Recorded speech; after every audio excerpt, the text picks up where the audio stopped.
Hola a todos, aquí les comparto un spoiler, capítulo número 6 de Planificador de Bodas. Expresa tus sentimientos basados en el libro. ¿Por qué viniste de nuevo? ¿Por qué te vuelves a mostrar frente a mí? Estoy tratando de olvidarte. Nanua dio un largo paso hacia la plantación, mientras maldecía enojado a Cylon, pero sobre todo estaba enojado consigo mismo por estar contento de que el hombre hubiera ido hasta ahí. Aquello no era algo bueno, significaba que aún no se había rendido. Eso era algo malo para Conjigua. Con solo mirar su rostro, su corazón que pensaba que era fuerte de repente se hizo añicos.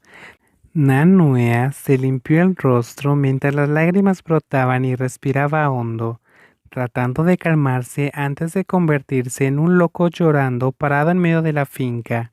Pensó que estaba ahí, había encontrado un lugar tranquilo donde él no podría encontrarlo. Nua dejó caer sus hombros mientras miraba hacia otro lado. Parecía estar mirando a los trabajadores que estaban cuidando las flores, pero en realidad no estaba viendo nada. Lo único que pudo ver en su cabeza fueron los ojos dorados de la persona que estaba tratando de explicar algo. No, no escucharé nada, ya todo está claro. Noea, Noea había intentado alejarse, pero cuando se dio cuenta de que alguien lo llamaba, dejó escapar un gran suspiro forzando una sonrisa a su primo político, mientras se movía para que el gerente de la plantación se sentara a su lado. Todos estaban preocupados por ti. Pi, no pasa nada, no soy Ryu, no quiero que sean arrastrados a esto. Noea trató de sonar gracioso, pero el hombre a su lado solo sonrió levemente.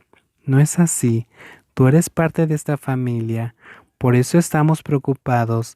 Parece que Ryu está bastante molesto y quiere matar a alguien, pero solo lo está deteniendo. Ton habló con una sonrisa. A Noea no le pareció extraño que todos allí apreciaran tanto a Ton. Él era una buena persona. ¿Cuántos hombres estarían de acuerdo en sentarse y consolar a un hombre gay a instancias de su esposo y seguir pareciendo preocupado? ¿Ya se ha ido? No quiere irse, no importa lo que le digan, no quiere irse. Lo siento, Pi. Traje mis problemas aquí, dijo el joven organizador con aire de culpabilidad. Ton le sonrió. Entonces debo disculparme contigo porque la boda tú fuiste la persona más cansada.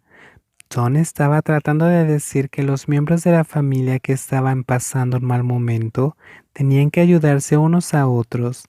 Después de eso, Nanua no pudo evitar sonreír.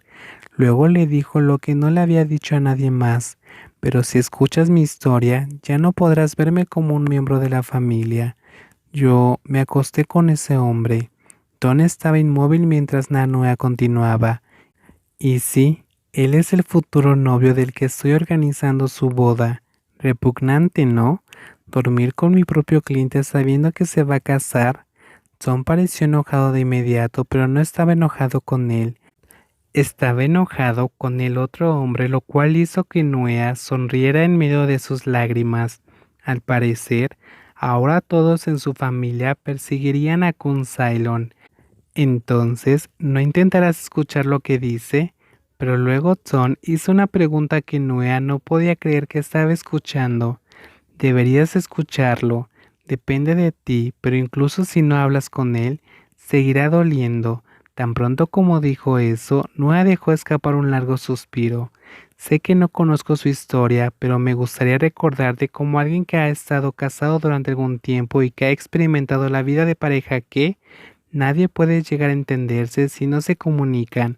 Si se atrevió a venir a buscarte hasta aquí, debe haber algo que tenga que decirte. Allen, y si quieres alejarlo, hazlo de frente. De esa manera podrás estar en paz. El mayor palmeó el hombro de Noé antes de ponerse de pie. Ahora está tratando de hablar contigo, pero tú decides si quieres escucharlo o no. Pero creo que debes decirle lo que sientes respecto a ustedes y a tu sentimiento de culpa con la novia. Deberíamos regresar para que hablen. Noé se quedó quieto ante esas palabras. Por favor, dame algo de tiempo. Ton, ahora realmente no me atrevo a verlo. Toma el tiempo que quieras, pero que sea antes de que Rin regrese. De lo contrario, podría morir antes y servir como estiércol en la granja. dijo el mayor tratando de hacerlo reír y luego se dio la vuelta para dejarlo solo. Noah no pudo evitar sonreír.